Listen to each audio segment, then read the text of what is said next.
विहिरीत कोसळलेल्या महिलेचे थरारक बचाव कार्य, अग्निशमन दलाच्या जवानांची समयसूचकता। टेक करा करू दररोज लगेच जायला नाही तुम्ही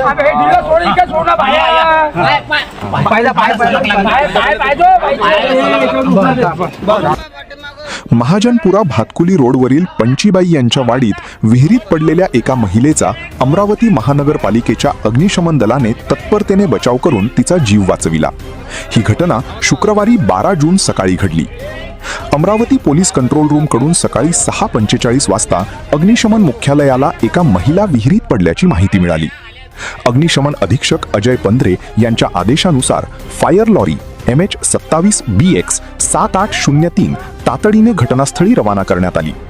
वाहन चालक निलेश आजने, संजय चव्हाण तसेच फायरमन मनीष उताणे, राहुल घोडे, अमोल निस्ताने व मोहम्मद ताहिर यांनी अवघ्या काही मिनिटांत घटनास्थळी पोहोचून बचाव कार्य सुरू केले। विहिरीभोवती मोठी गर्दी जमलेली असताना जवानांनी रोप लॅडरच्या सहाय्याने विहिरीत उतरून महिलेच्या कमरेला दोर बांधला आणि सुरक्षितपणे तिला वर काढले। बचाव करण्यात आलेल्या महिलेचे नाव आशा सुरेश दुधे, वय 58, राहा कांचन विहार, गडगडेश्वर मंदिर परिसर असे आहे। बचावानंतर त्यांना पुढील वैद्यकीय उपचारासाठी शासकीय रुग्णालयात पाठविण्यात आले। ब्युरो रिपोर्ट, संस्कारांचा जनवाद, अमरावती।